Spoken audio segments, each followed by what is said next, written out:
श्रावण महिना हा व्रत वैकल्याचा महिना म्हणून ओळखला जातो। या महिन्यात महादेवासोबतच जिवितीची देखील पूजा केली जाते। जिवितीला जिवंतिका असं देखील म्हटलं जातं। या दिवशी श्रावणात येणाऱ्या शुक्रवारी जिवितीची पूजा केली जाते। जिवितीच्या पूजेसह कुलदेवी आणि लक्ष्मी मातेची विशेष पूजा करण्यात येत असते।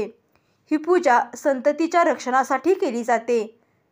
सर्व शुक्रवारच्या दिवशी जिवितीची विधिवत पूजा करून तिला नैवेद्य दाखवला जातो।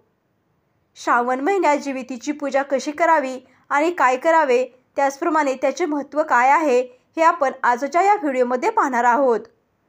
श्रावणी शुक्रवारी कुलदेवी आणि देवी लक्ष्मीसह जिवितीची पूजा केली जाते। यामध्ये फुले, आगाडा व दुर्वा या गोष्टी एकत्र करून केलेली माळ, हळदी कुंकू लावलेले 21 मण्याचे कापसाचे वस्त्र, गंध, हळदी कुंकू, तांदूळ लावून जिवितीची पूजा केली जाते।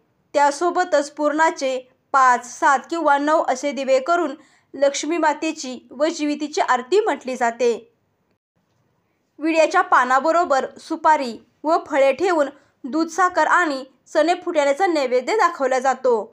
जिवितीची पूजा झाल्यानंतर तिचे औक्षण करून आरती म्हटल्यानंतर घरातील लहान मुलांना पाटावर बसून त्यांचे औक्षण केले जाते।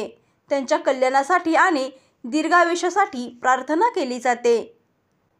पौराणिक कथेमध्ये उल्लेख केल्यानुसार मूळची राक्षसी असणारी जरा मगध देशात राहत होती। त्यावेळी मगधच्या राजाला शरीराचे 2 वेगवेगळे भाग असणारा पुत्ररत्न प्राप्त झाला।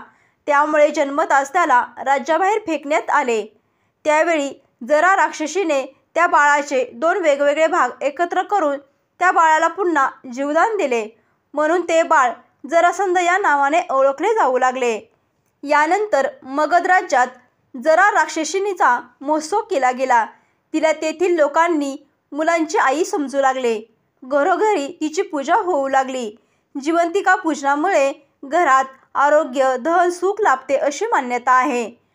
श्रावणात येणाऱ्या 4ही शुक्रवारी जिवितीची पूजा करण्याला विशेष महत्त्व आहे।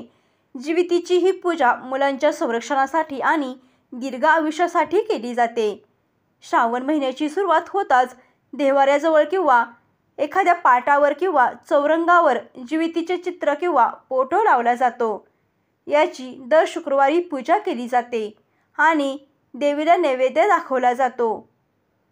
पूजा करून झाल्यावर मुलांना औक्षण केलं जातं आणि तो नैवेद्य, तो वाण मुलांच्या हातावर दिला जातो। त्यामुळे मुलांच्या दीर्घायुष्यासाठी जिवितीची ही पूजा दर शुक्रवारी केली जाते। त्यामुळे या शुक्रवारला विशेष महत्त्व आहे। त्यामुळे प्रत्येक आई ही आपल्या मुलासाठी दर शुक्रवारी जिवितीची ही पूजा करत असते आणि त्यांच्या दीर्घायुष्यासाठी प्रार्थना करत असते।